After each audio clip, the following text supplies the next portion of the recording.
Fala, meus queridos alunos, mais uma vez nós estamos aqui, professor André Luiz, trazendo alguns conteúdos para vocês em filosofia, esta área do conhecimento maravilhosa que contribui tanto para vocês em todas as outras, né? Você sabe que você pode aproveitar muitos conteúdos, muitos conhecimentos, muitas coisas que podem ser feitas a partir do que nós estudamos aqui, das habilidades que nós desenvolvemos e das competências que nós estamos tratando dentro das nossas aulas.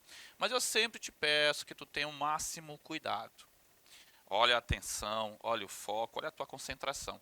Então não deixa a dispersão chegar, ajeita aí a tua coluna na cadeira, senta direitinho, relaxa o pescoço, pega todo o teu material, coloca a água ali de lado, para tu ir acompanhando ali o passo a passo, para aproveitar melhor, absorver e colocar dentro da sua consciência as nossas dicas sobre os assuntos que nós estamos tratando.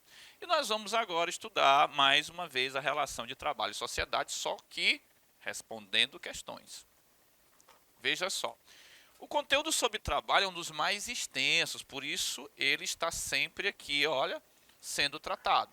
Você vai perceber que um conteúdo como trabalho ele tem várias ramificações, desmembramentos e todos os elementos possíveis que serão aqui utilizados e serão, na verdade, colocados para a gente.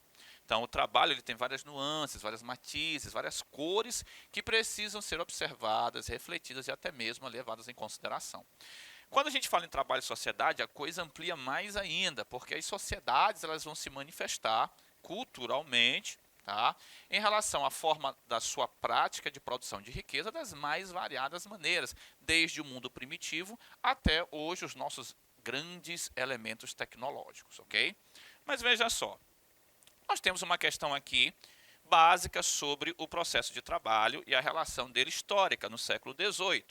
Tá? A Revolução Industrial caracterizou-se por que fatores? Na verdade, vamos procurá-los aqui. A implantação da indústria doméstica, bom, não faz sentido indústria doméstica, tá? Não é muito rural, substituição de não é bem por aí. Doméstica, rural, rural, por exemplo, são termos ali que não vão se encaixar muito bem dentro da nova estrutura do século XVIII para a Revolução Industrial. Realização da produção em grandes unidades fabris, intensa divisão do trabalho, olha que coisa legal. A letra B traz elementos que estão associados a esta nova forma de trabalho, a relação de trabalho e sociedade dentro do ambiente histórico, que é justamente a alta produtividade, intensa divisão do trabalho, certo? Letra C, mecanização da produção agrícola. A produção agrícola não vai entrar dentro desse processo agora, tá? Não é bem isso que está acontecendo, não é esta a proposta. Letra D, facilidade na compra de máquinas pelos artesãos que conseguiu financiamento para isso. Bom, nós sabemos aqui nesta letra D que isso aqui, financiamento, essas coisas, né? Todo este processo, ele não se encaixa ali no século XVIII enquanto tempo histórico e relação de trabalho na sociedade neste tempo histórico. Ele está mais aqui perto da gente. Letra E, preocupação em argumentar, aumentar, melhorar, incentivar, desenvolver a produção, respeitando-se o limite da força física do trabalhador? Bom, não é muito bem isso, porque existe alta exploração, principalmente no começo da Revolução Industrial. Então, aqui você vai perceber que a letra B trará alguns elementos fundamentais, né, que são ali estruturantes, que são os elementos basilares desta Revolução Industrial no século XVIII, correto? Perfeito? Show de bola. Temos aqui, então, uma grande sugestão para analisarmos como resposta certa a letra B de bola. Você vai marcar a letra B aí para você, tá?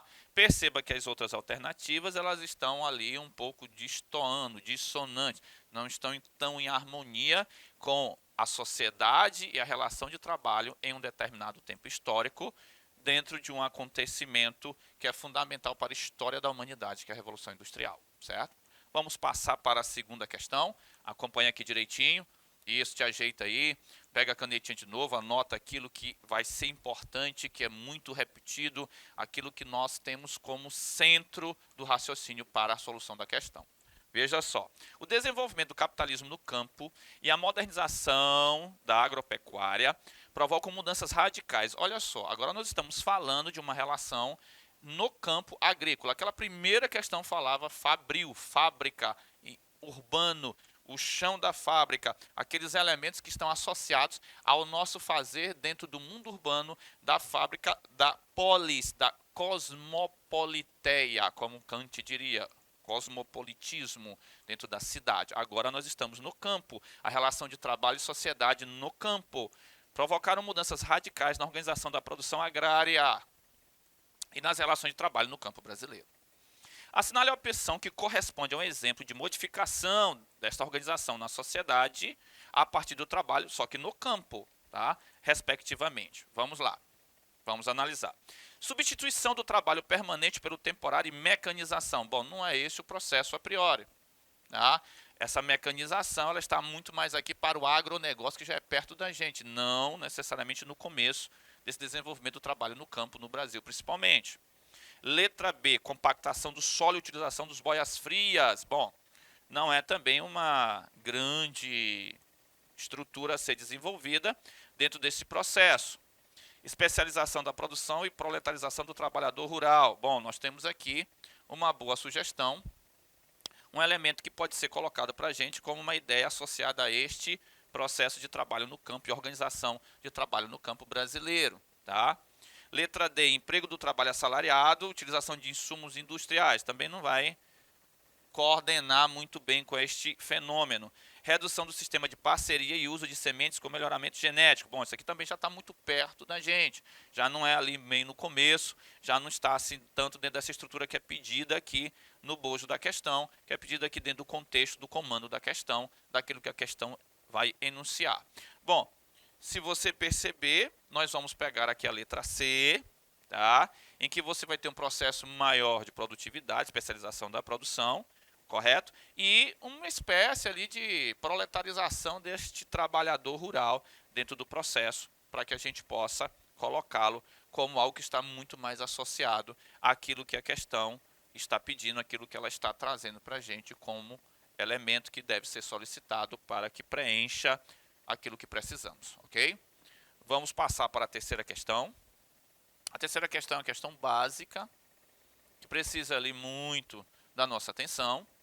Identifique a opção em que a situação do boia fria está mais bem caracterizada. Bom, o boia fria como trabalhador associado ao campo, tá? Em grande parte, inúmeras vezes, nós sabemos que é um elemento que traz uma série de problemas, é um elemento que suscita ali grandes discussões no mundo do trabalho, na relação entre trabalho e sociedade, nas mais variadas formas como esse trabalhador, ele se expressa, ele se manifesta, tá? Ou ele está vivendo.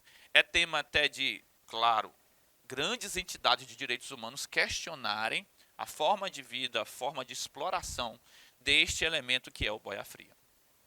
Nós sabemos que o Brasil, ele tem uma larga escala, claro, ele tem assim um largo problema dentro deste conceito boia fria, porque é um trabalho muito utilizado de forma cabal no Brasil. Isso de tradição já, e já vem de muito tempo. E nós temos então este cidadão que corresponde a esta categorização de trabalho como um dos grandes explorados do sistema de trabalho no campo, tá? Isso já foi aí discutido, já fizeram simpósios, já foi denunciado, por exemplo, em vários lugares. Temos vários elementos aí, várias estruturas, várias organizações questionando, sempre indo atrás, procurando, tentando melhorar a situação, porque nós temos aqui um grau muito grande de problema em relação a esta questão do trabalho no campo, principalmente ali com a questão do boia fria, ou até mesmo da escravidão considerada moderna. Tá? Também é um elemento ali que está associado a isto. Então, olha só. Como é que nós podemos caracterizá-lo? Parceiro temporário, com participação indireta nos rendimentos da produção. Assalariado permanente e residente fora do local de trabalho. Trabalhador temporário, sem vínculo empregatício e remunerado por sua produtividade. Trabalhador sazonal, residente na propriedade com participação nos lucros da colheita. Bom, nós sabemos que realmente o boia fria é um trabalhador temporário. Ele não tem nenhum vínculo empregatício. E a sua remuneração é feita a partir de quê? Daquilo que ele consegue produzir. Então, se nós pegarmos essas características, nós vamos ver que a letra A, ela não traduz todas elas, tá? Embora fale de temporário, mas fala como parceiro e não como trabalhador. Tá? Participação indireta nos rendimentos. Não, ele é pago pela produtividade. Não vou marcar essa aqui. Assalariado permanente. Não é isso. Ele é um trabalhador temporário, sem vínculo empregatício e remunerado por sua produtividade. A letra C, trabalhador temporário, sem vínculo empregatício, remunerado por sua produtividade. Bom, eu tenho aqui na letra C os elementos dos quais eu preciso para preencher este conceito de boia fria. Então, nós vamos aqui perceber que a letra C vai trazer uma grande sugestão de resposta para a nossa questão, correto? Nós vamos assinalar, portanto, aí a letra C é a que traz ali todos os elementos que nós precisamos. Mas nós temos a letra D.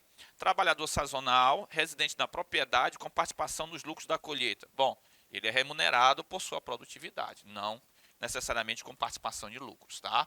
Então, como eu falei a vocês, como nós podemos perceber, a letra C vai ser aqui a nossa sugestão para vocês de resposta. A letra C está trazendo os elementos que podem traduzir o que é esse trabalho em relação ao boia fria no campo desta ruralização do processo de trabalho, dessas questões do trabalho associadas à agricultura no Brasil. Lembrando a vocês que o Brasil tem uma vasta tradição nesse trabalho agrícola, tá? Açúcar na colonização, o café na república, tá? E vários outros produtos, mas hoje nós temos a tecnologia no campo, por exemplo. Hoje nós temos o agronegócio, que pode impulsionar, que é uma grande aposta, por exemplo, para que nós possamos ali ter uma certa dominância em várias áreas do processo de agricultura no mundo, por exemplo, tá? Vamos para a quarta questão. A quarta questão já vai nos trazer uma relação entre trabalho e sociedade a partir do que nós temos aqui do mundo, da nossa atualização global e da forma como você trabalha dentro desta sociedade que é internacionalmente ligada. O processo de globalização, obviamente, trouxe uma série de mudanças. O processo de globalização trouxe vários elementos que são associados aí a novas categorias, modalidades e formas de trabalho. Então, veja só, na Malásia o governo criou a União Livre, uma organização de setor eletrônico independente de sindicatos. No Brasil, de cada 5 operários da Volkswagen, só um empregado, um deles é da empresa. A China produz a metade de todas as bonecas Barbies do mundo, com 300 empresas terceirizadas.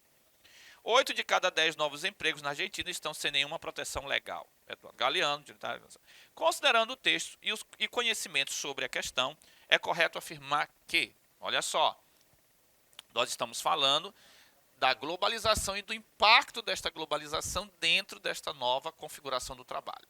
Esta nova configuração do trabalho, obviamente, ela não vai estar associada àquela que foi do século XIX, do século XVIII e, provavelmente, vão surgir novas características. Nós vamos ter de encontrá-las aqui nas alternativas.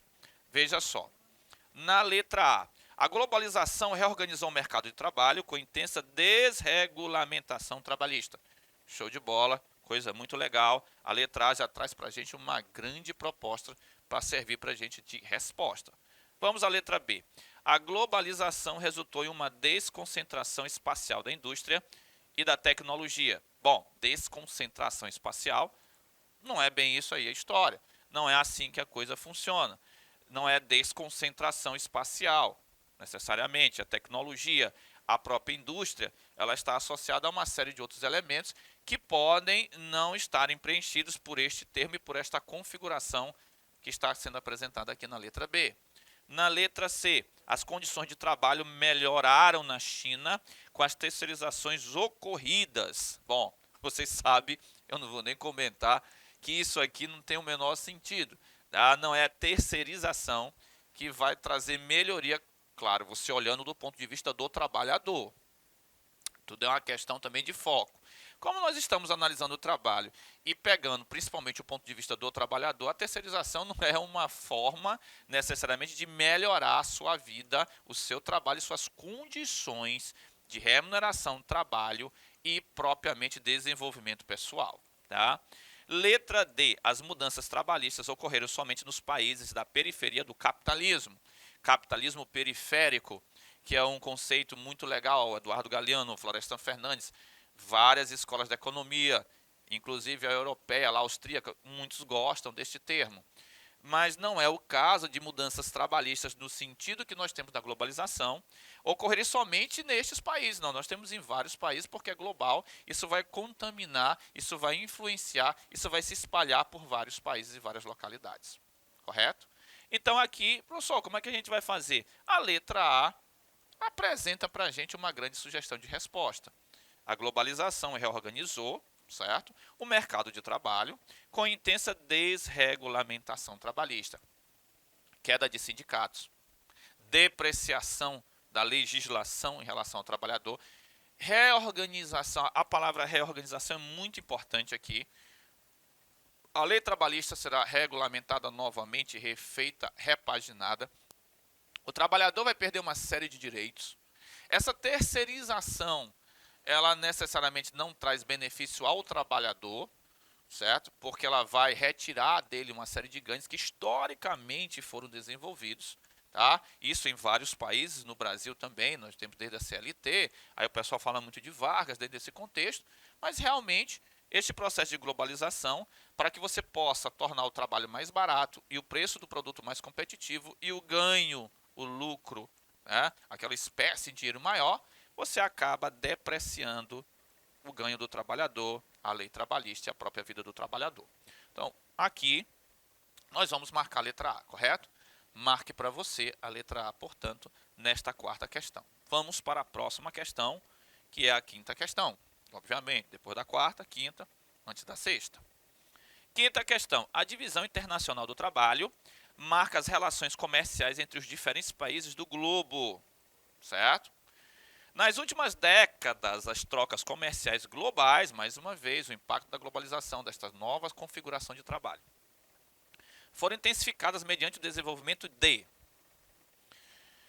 Nós vamos aqui buscar os elementos que simbolizam nessas últimas décadas, nessas décadas agora vindouras, como essas trocas comerciais globais se tornaram mais intensas. Quais foram os elementos que impulsionaram isso, que possibilitaram este fenômeno, ok? E aí nós temos, né, grandes fenômenos associados a estes elementos, tá bom? Vamos lá, letra A, redes de transporte e comunicações. Bom, que legal, rede de transportes e comunicações. Sem dúvida nenhuma, as comunicações e, sem dúvida nenhuma, as redes de transportes, elas estão associadas a essas mudanças. Rede de transportes e comunicações, sem dúvida, são boas propostas para você marcar, porque foram realmente elementos que impulsionaram estas novas formas, intensificaram essas novas formas e desenvolveram mais ainda essas novas formas de trocas comerciais.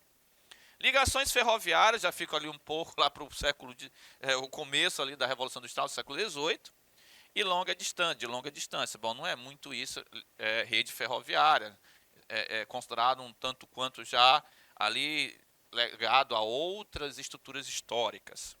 Criação de legislação protecionista. Bom, não é muito bem isso, porque nós estamos falando em globalização, e a globalização não favorece uma internacionalização e não uma nacionalização. Mecanismo de produção sustentáveis. Bom, eu tenho aqui até uma proposta interessante, mas não é necessariamente a sustentabilidade, o elemento sustentável, ambiental de sustentabilização, que vai impulsionar isso. A letra A ainda fica muito melhor, porque as redes sociais, os processos de internet ou a comunicação entre computadores e a facilidade de transporte realmente impulsiona muito mais isso. É muito mais ali um impulso, é impulsionador este problema, este detalhe em relação à letra A. Letra E, grandes áreas de produção agrícola. Bom, não é muito produção agrícola, é muito mais ali da indústria. Então, a letra E também traz ali uma informação que talvez não se adeque tanto ao que é pedido no comando da questão, no bojo da questão, no enunciado da questão. Então, veja só, nós vamos aqui ficar com a nossa letra A, que traz elementos realmente que servem para compreendermos essas mudanças, essa intensificação. Quando você fala em intensificar em algo intenso, você está, claro, falando da letra A. A letra A traz isso, rede de transportes e comunicações, portanto. Então, dentre essas alternativas, esta para a gente é a mais adequada, correto? Nós temos, então, esta quinta questão como uma reflexão básica sobre estes fenômenos que nós vivemos e que nós temos contato. ok? Bom, você vai perceber que nós temos mais estruturas, mais conceitos e algumas aulas a mais sobre este tema trabalho. Então eu te convido a continuar conosco, dar uma olhada nas outras aulas que já existem e, claro, acompanhar os novos conteúdos, as novas reflexões, essas reflexões que são importantes, essas reflexões que contribuem com vocês, sem dúvida nenhuma. Forte abraço, professor André Luiz, fique conosco.